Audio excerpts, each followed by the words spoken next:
sister's a therapist and I tell jokes. We both want to help all kinds of folks. Hello, and welcome to My Sister's a Therapist. This is a podcast between two sisters, one of whom is a stand-up comedian, which is me, Virginia Jones, and one of whom is a licensed marriage and family therapist. Welcoming to the stage, Laura Ryan. Hello, I'm Laura Ryan. I'm a licensed marriage and family therapist, but my main credit is sister to risible riff master Virginia Jones. Really digging deep with risible. That word gets thrown around all the time. What are you talking about? Before we begin, I just want everyone to know, if you want to be famous for a week, you should get on Apple Podcasts, Spotify, YouTube, Audible, and you should write a review of this podcast. Also, tell everyone you've ever met. The people you meet today, the people you will meet tomorrow. Tell your landlord. Tell the guy who treats your water. Tell the guy who's wiping down the machine at the gym that you love My Sister's a Therapist podcast. According to the internet, we have now published between 142 and 147 episodes. So if you are a new listener, you can go back and listen to somewhere in the mid-hundreds. We've got an extensive back catalog. You'll never be bored. Speaking of not being bored, we take turns preparing a topic and presenting it to the other participant. It is your turn to drop the science. What are we talking about this week? First of all, what does it feel like to be the dumb co-host? Feels normal. This week, we're going to talk about a topic that has bothered me since high school. It's pranking. I don't like it. And we're going to talk about why I think pranks suck and they're also a sign of mental illness. I agree with you. I do not enjoy prank humor to play a trick on someone. I don't like prank shows. I don't think that kind of humor is funny. I really hate April Fool's Day pranks. And all the research I was doing, people were saying, well, if it's lighthearted, what is lighthearted about trying to make fun of somebody and make somebody look stupid? Right. I don't know what's good about that. I like the part of April Fool's Day where a water purifier website pretends that it's going to become an OnlyFans website. I like that stuff. I like jokes. I think the issue is that it's at someone's expense. I have such a visceral reaction to pranks because in junior high and high school, I exclusively was friends with men and they were doing stuff all the time that was really mean, but I was supposed to just laugh it off and just chill out. What's your problem? In preparation for this episode, I rewatched an episode of Punk'd. The vibes in 2026 for Punk'd are real different. You're watching Ashton Kutcher, Diddy's friend. I remember watching it when it came out. It was Justin Timberlake, and the prank is that Justin Timberlake is being told that someone has not paid his taxes and he is going to have all of his belongings repossessed. Ashton, this is your friend and you're going to do something that's super upsetting. And guess what? The main tax guy who was showing up, bagging up all of Justin's belongings was Dax Shepard. Justin Timberlake didn't know who he was because Dax Shepard has been a nobody for a long, long time. Ashton Kutcher decided to make a whole show about being a bully to his friends. What's that about? I want to return to April Fool's Day. I love the concept of the day. I got married on April Fool's Day, like our friend, Lou Chakowski. A friend of the show and a personal friend. I just sent her a text. Whose book, Don't Buy What I'm Selling, is great. And you should read it or get the audiobook if you have not yet. I do love April Fool's Day, but it's kind of a big divider between professionally funny people and regular people because regular people know these lies to do. I'm getting married. I'm pregnant. I'm getting married. I'm getting divorced. I remember talking to a friend of mine years ago. She had done the old I'm pregnant gag on Facebook. And she's like, well, but aren't all jokes lies? No, there's more to jokes than just lying. What is the outcome here? You're going to make a lot of people upset. Your goal is to make people upset. Sometimes it's even sadder. You say something and people are happy for you, but it's a lie. Oh, April Fools, I'm a loser. Yeah, I'm a loser and I'm a liar. What do you think? You and I believe at one point talked about this. I think this was a YouTuber. This man pretends to trip in his bedroom with his wife who is sleeping, and he pours a gallon of paint on her head. This is where we're going to begin. This is Cali, a TikToker, and this is what she says about this moment.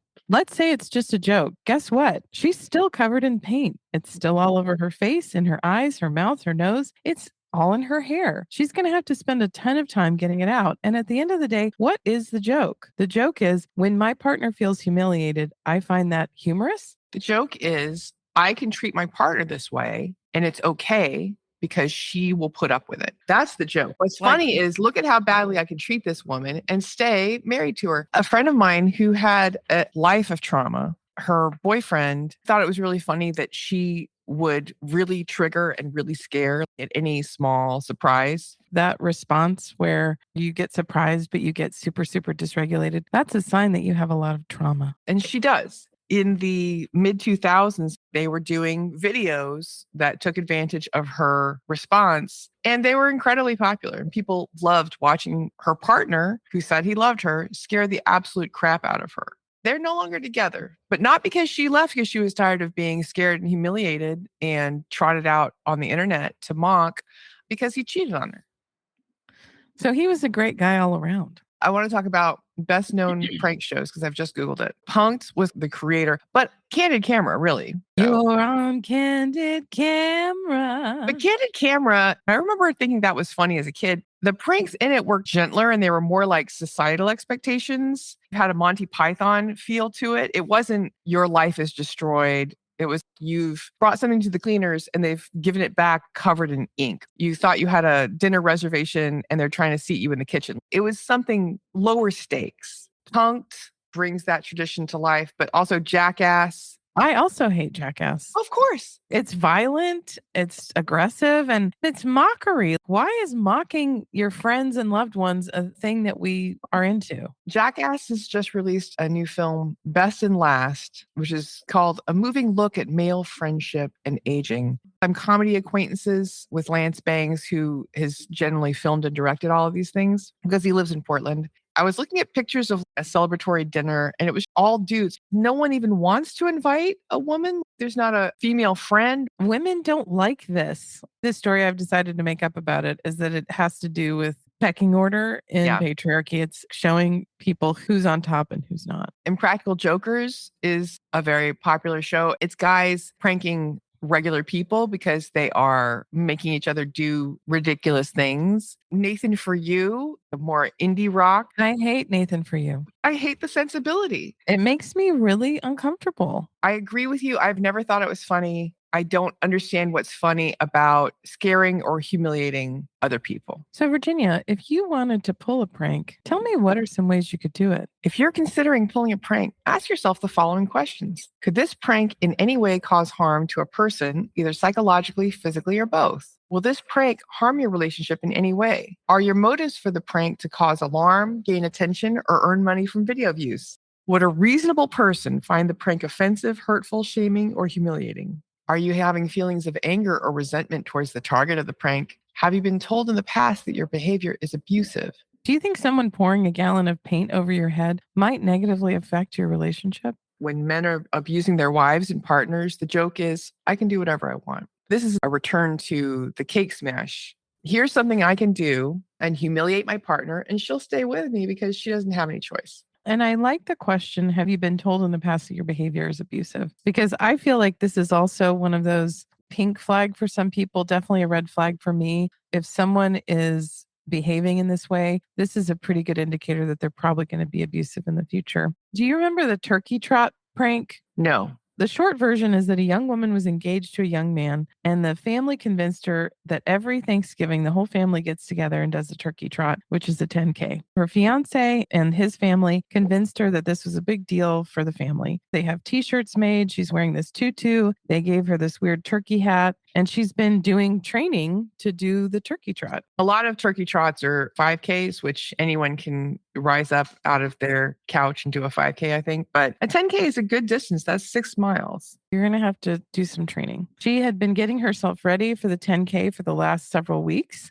And they had been telling her that they're doing this. She's planning on marrying into this family. She wanted to be a part of something that seemed very important to them. And the video starts with them getting their t-shirts, getting her turkey hat on. They're all stretching. They're getting ready to do the 10K. And then they get together for a group photo where the woman is wearing a tutu, a dumb t-shirt, and a turkey hat. Her fiance is standing behind her cackling. They're there for the picture. They say 1, 2, 3, and then everyone turns to her and says, "We're joking. There is no race." And she looks shocked. She's just like, what? And they all start laughing their butts off at this woman's expense, including her fiance. At the very end of the video, she bursts into tears. She plays it off like it's a relief. She's like, oh, thank God I don't have to run it. But literally, this family has been lying to her for weeks, including her fiance. And I know there are a lot of folks out there that are going to think I'm a stick in the mud because I don't have a good sense of humor for a good prank. But pranks do not have to humiliate people. We can thank Beck, the feminist lawyer, for this take. Thank you, Beck. How strange that they weren't at a race. Item 2, there's a ton of turkey trots. They could have done a turkey trot. What a strange decision for the family to make. Do they do this to every girlfriend? Red flag that she's engaged to someone after dating him for less than a year, because clearly this is her first time going to Thanksgiving. Yeah, that's true, because they couldn't make up the tradition if she had attended before. Does this family just hate her and not want her to be a part of it? And they just want to let her know you don't belong here? If I had to guess, I don't think every single member of the family wants to indicate that she doesn't belong there, but I would say they want her to know her feelings are unimportant and that the most important thing is what they want and what they think is funny. This would be a huge red flag if I was just starting this relationship, because your husband's family is not going to be with you. They're going to be against you. When it happened, I remember thinking, wow, that's a bunch of women doing this. And that's pretty unusual when it comes to pranking. But women can be truly terrible for other women, especially when they're women who believe that men are the center. Some of the most awful things I've heard said about women were to men by other women. She's weird. She's putting on weight. It's women who are still drinking the Kool-Aid of the patriarchy and want to look good for the men in their friend group or their work group. Some would call those women pick-me's. You can hear it all over the history of My Sister's a Therapist. I was thinking about this the other day because it's summertime and a lot of my friends' kids are going to summer camp. Sleepaway camp in this part of the country doesn't seem to be as popular as it used to be. I went to Mormon camp, which is pretty clean cut compared to a lot of camp experiences. Pretty tame, I would say. Pretty tame. But did you get taken for a snipe hunt? I never went to Mormon overnight camp. I guess we ran out of money by the time it was my turn. The camp counselors say, tonight we're going on a snipe hunt. Everybody needs to bring a pillowcase. You're given a bag and a flashlight and sometimes a stick. The older kids, the counselors say they're going to fan out, circle around and chase the snipes directly into the bag. Of course, everyone leaves the new kids in the woods. They go back to camp and go to sleep. Eventually you figure out that it's a prank. That's the whole bit. Snipes are real. They are shorebirds from the wetlands, but they're not going to be in the woods in Texas. This is a prank dating back to the 1840s. When it happened to me, I was annoyed. It was kind of a rite of passage. When there's new campers, they're going to be taken on a snipe hunt. You're being lightly hazed by standing out in the woods with a pillowcase and a flashlight. And I just wonder, what is the point? What are we trying to do here? We have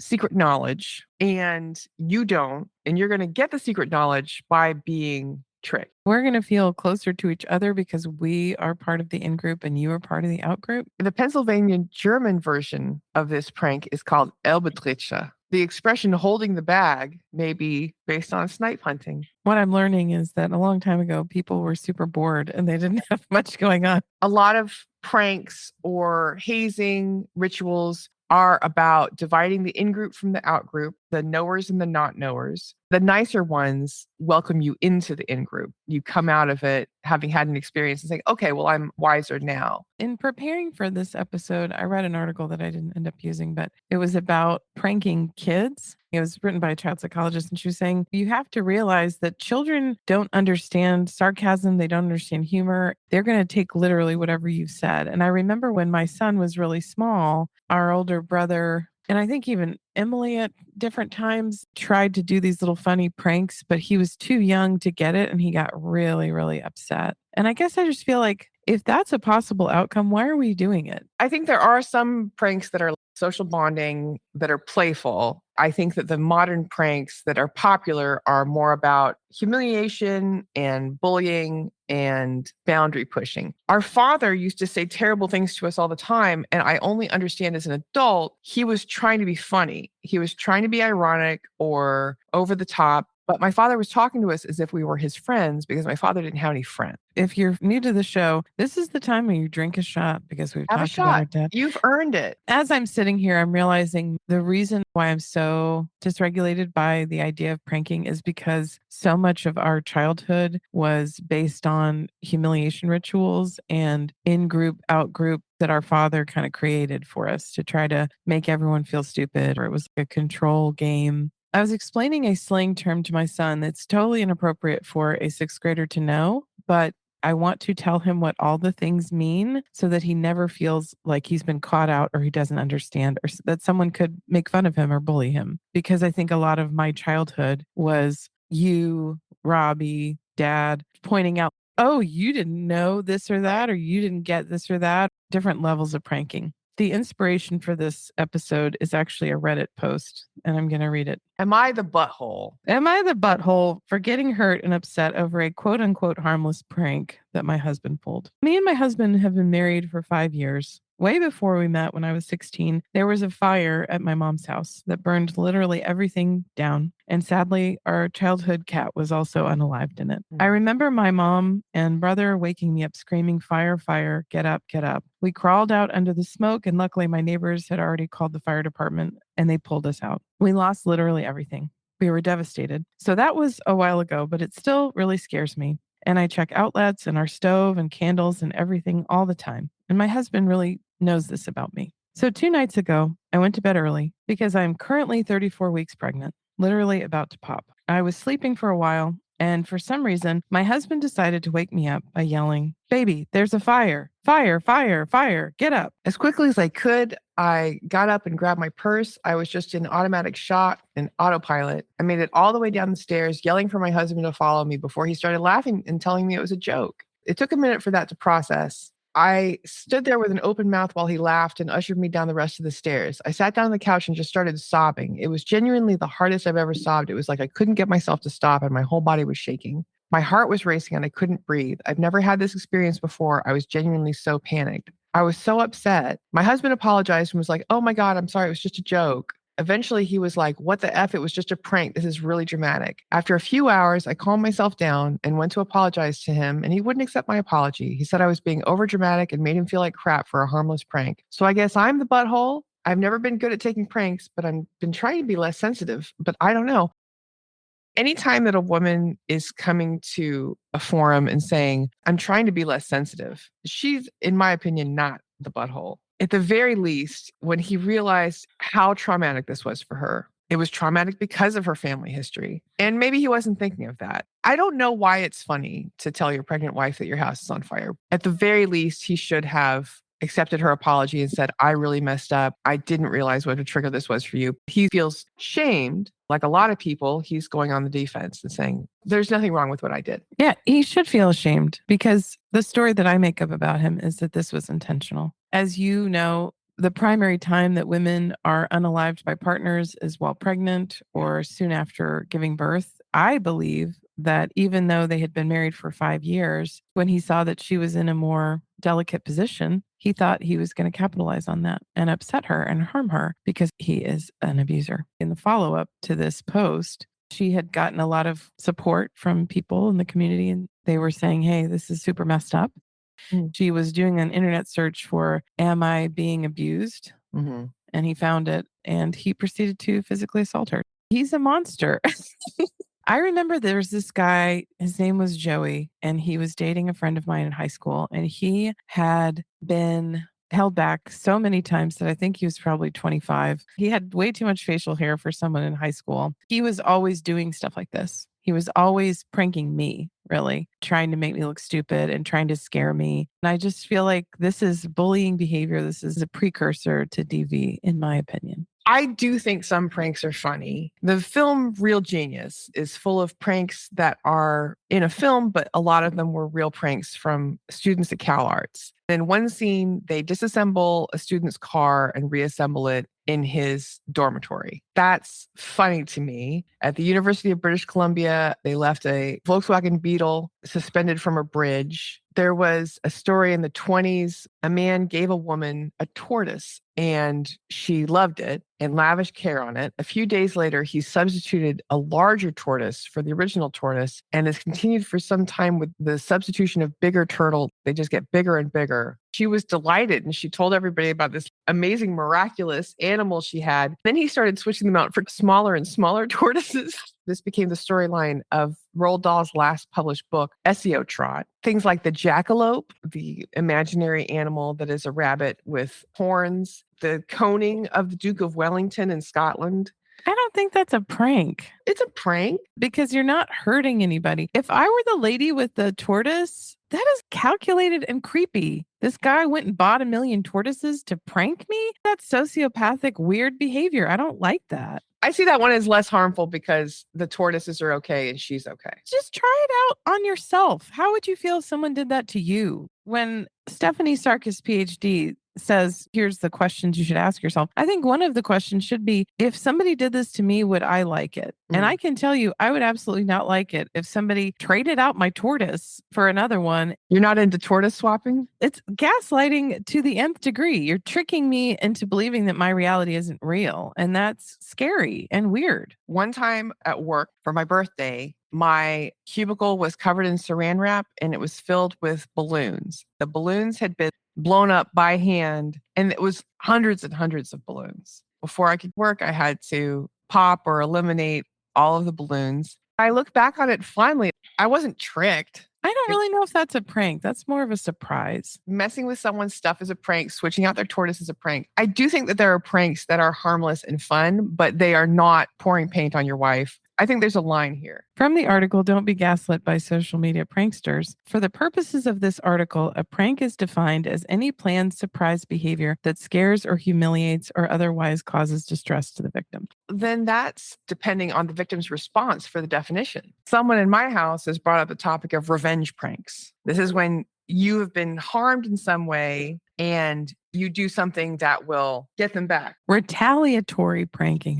He was in a shared living situation with a bunch of rich kids, but they were lazy and they were entitled. And so they were using his shampoo instead of buying their own shampoo and not admitting it. He replaced his shampoo with Caro syrup and no one ever mentioned it, but the shampoo theft suddenly stopped. Does that then mean that he was washing his own hair with Caro syrup? No, he knew the Caro syrup was in the shampoo. Where is this shampoo?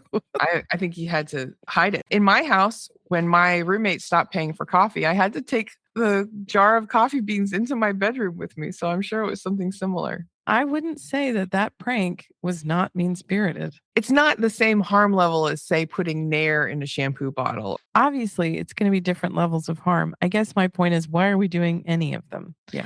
From the same article from Stephanie Sarkis, when you set a boundary with someone, you may be told that you're too sensitive, that you can't take a joke, or similar gaslighting statements. Ideally, a person would acknowledge your boundary, apologize for hurting you, and immediately cease any prank behaviors. In the case of this woman, her husband is traumatizing her. Instead of taking responsibility for what he did, he decided to tell her that it was her fault. Because he was pointed out that he'd been wrong. He couldn't admit that. He couldn't take that in. So he attacked her. A joke term for prank is benign violation.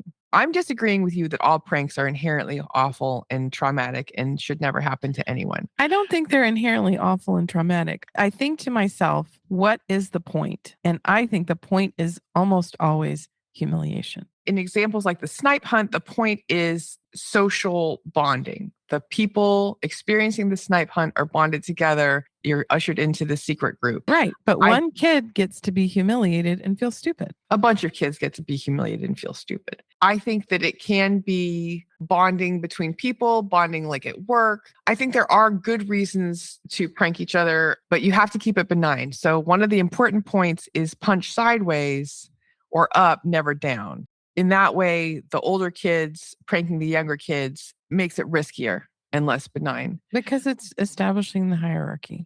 Yes. Ending with a celebration.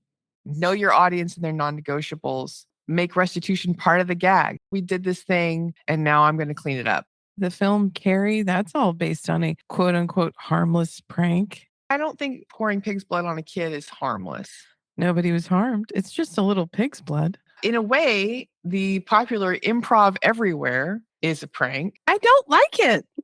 Dance mobs are a prank. Some of these are harmless. Who is being humiliated by that? It's not humiliation, it's a trick. You don't have to be humiliated for it to be a prank. If no one's being humiliated, it's not a prank. For the purposes of that article, they're defining it in a very special way. That's not the definition of pranks in general. She doesn't get to define what all pranks are. She's saying, I'm talking about a subset of pranks, which is harmful, scary, humiliating, upsetting. And that's what I'm talking about. I'm just trying to make the point that not all pranks are psychologically harmful. I don't like surprises. I think that's another part of it. It's probably because of my trauma. I remember our younger sister threw me a surprise engagement party. I was supposed to meet a friend for dinner at her house. Me and my then fiance were heading into the backyard, and then all of a sudden all these lights come on, and I look out and I see a crowd of people, and my mother's there, and I thought, that's weird. Why is she at Sarah's house? I felt very confused and dysregulated.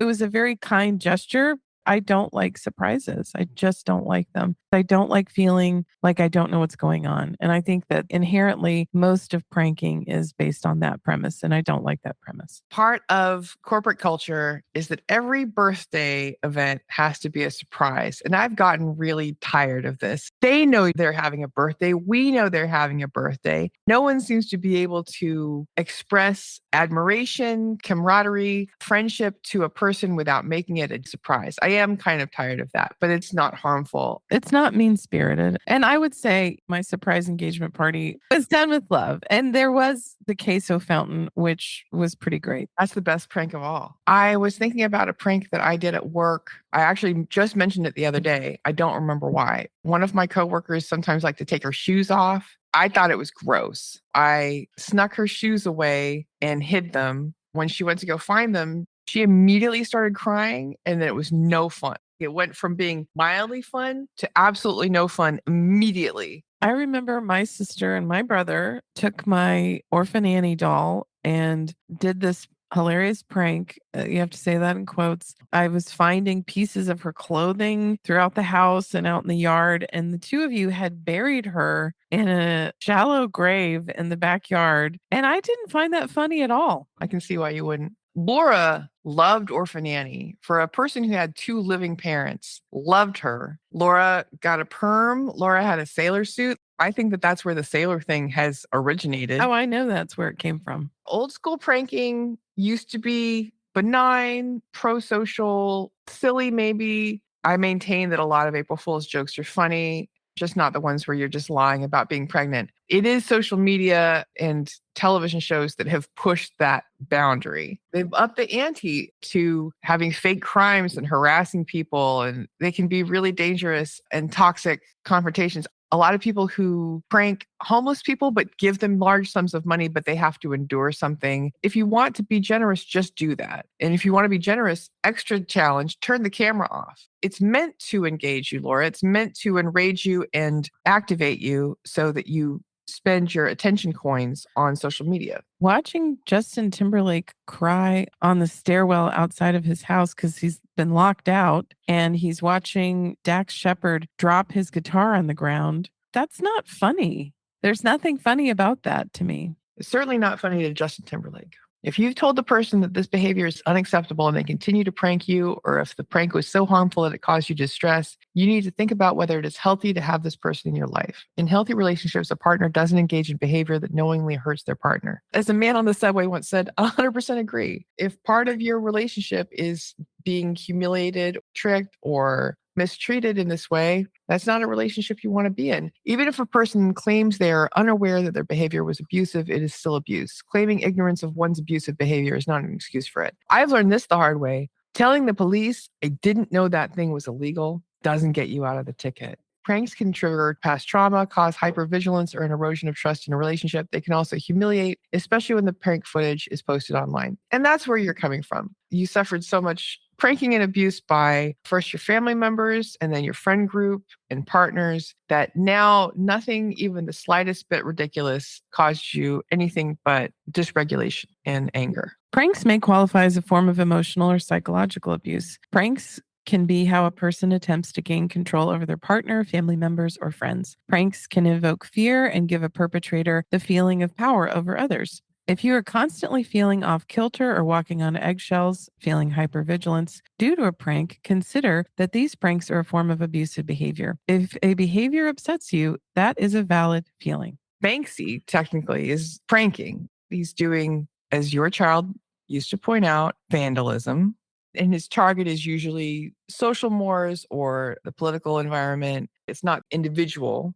I think the prank on DT was funny because it's speaking truth to power. It's passive aggressive, but when you don't have any power, I think that's the only way that you can do that. And looking at our previous article, it's punching up. It's not humiliating a homeless person or a child. It's putting a fake presidential seal behind the real president who is not observant enough to realize that it's fake. And doesn't know enough about government to be able to correctly identify what the presidential seal should look like. Title, is it a joke? Is it abusive when jokes become harmful? A sign of emotional violence, often known as emotional abuse, is humiliation. This occurs when your partner intentionally humiliates you by using actions, statements, or gestures to attack your self-esteem and self-worth publicly or privately. For people using abuse, these pranking videos may serve as another method of controlling their partner. When you're pranking someone on the internet, you're upping that humiliation from a handful of people to 500,000 or 5 million, says MC Robinson, the host of the JBWS podcast Unsilenced, Real Conversations About Abuse. If my partner pranked me and put it on the internet, that person is no longer my partner. That's dunzos. Something I do like is when you pour paint on people's heads. Is when I wake people up by pouring paint on their heads. It happens to my partner all the time, every couple of weeks, just to keep him on his toes. I'll pour a pint of paint on his head while pretending that I'm asleep, carrying a can of paint in the bedroom, which happens all the time. And it wasn't a pint, it was a gallon. A gallon wound up making a big mess in my bed. So now I just have a coffee cup of paint that I pretend that I trip on something and spill on my partner. And it always happens while they're sleeping. If my partner humiliates me and makes a video about it, that is the end of that relationship. Just the desire to humiliate me in public is not someone that I would like to be with. The fact that somebody's going to put something on the internet that's forever, millions of people potentially could see it. It's pretty messed up because you have a life outside of that relationship. You have a job, you have other things going on, and you don't want strangers to know the person who's supposed to love you is pouring gallons of paint on your head while you sleep or pretending there's a turkey trot when there isn't one. One thing I really like is videos on TikTok where women are exposing their partners as cheaters. I enjoy the shock and surprise of the men and the reactions of the men. I think they're really fun. What I don't like, all these videos where women are pretending that they're catching their boyfriends cheating. And the men in the videos, their acting is so terrible. A lot of them are to promote a website that finds people's Tinder accounts. I'm very annoyed by, well, is that what you're going to tell the girls you met on Tinder? What do you mean? I don't have a Tinder account. Take a class. Get better at this. You stink. From the same JBWS article, consent is key. When considering whether a joke or a prank might be harmful to your partner, consider consent. Without consent, these types of jokes can become a means of control where one person is constantly humiliated by their partner. There's absolutely nothing wrong with a good-natured joke or a prank. I beg to disagree. Laura disagrees. But ask yourself, are you laughing together or is one party laughing at you? So, Virginia, in closing, what are your final thoughts on this topic? If someone is pranking you in a way that involves your past trauma or is doing it to humiliate you or to one-up you or make you feel stupid, that relationship needs to be called into question. I do think that there are pranks in the world that are collaborative, community building, and not destroying. I don't think that every prank is the end of the world. If my partner chooses to prank me, he needs to think really hard what the upshot of that is. I am definitely more prank neutral than you. I don't like prank shows. I don't like prank videos, but I think that those are a different animal, that there is room for whimsical or joyful pranking in the world. What are your final thoughts on this topic? As I'm unpacking all this, I realize I have a lot of trauma around pranking. And I just remembered literally this second, when I was in college, I was at a party and this friend of my boyfriend, and he came up to me and he said, "Hey, we just made this really special beer and we want you to try it." Someone who was filming it with one of those big handheld cameras, because it was the 90s. I remember thinking, this is weird and stupid. This seems strange, but I'm going to be a good sport. I took a sip of it and it was Pabst Blue Ribbon, gross, cheap beer. I don't understand. We moved on. My boyfriend told me after the fact that he saw a video of all of that guy's friends spitting in that cup. Awesome. And then giving it to me and filming it. I said, "Well, did you say anything to them? Did you tell them that that wasn't okay?" And of course he didn't. He didn't defend me at all. "Jimmy did this prank on you. Isn't that funny?" Oh, wow.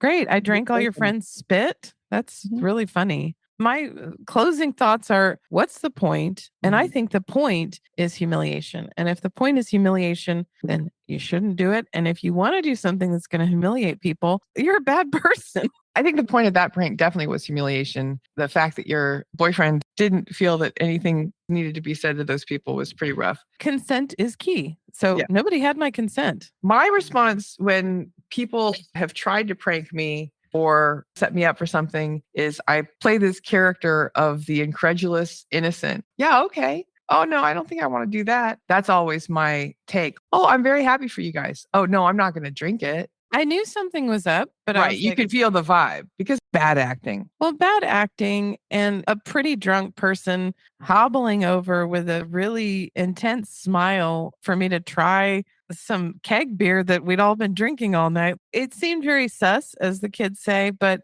I didn't feel like I had the social capital to refuse. I wasn't a part of this social circle. It was a way to make me part of the out group. And I feel like, what are you doing? I think it's really rooted in toxic masculinity, which is another reason why I don't like it. I don't think women are doing all these crazy pranks all the time. I think it's really mean. And I also feel like regarding that woman's shoes, you're being passive aggressive. Right. You just need to tell her, hey, can you keep your shoes on? No, you're right. But I grew up in the same household as you did. Right. And so I had carried certain things with me. And I'm realizing now I was the target of a lot of the pranking in our family, and you were the person doing it. Obviously, you're not going to have the same relationship with pranking that I do. I did have a partner who was an alcoholic and a terrible person. We were at a bar where there was a boxing game. I used to box. I still have a pretty good left cross. I have competitively boxed with men to humiliate on this kind of game.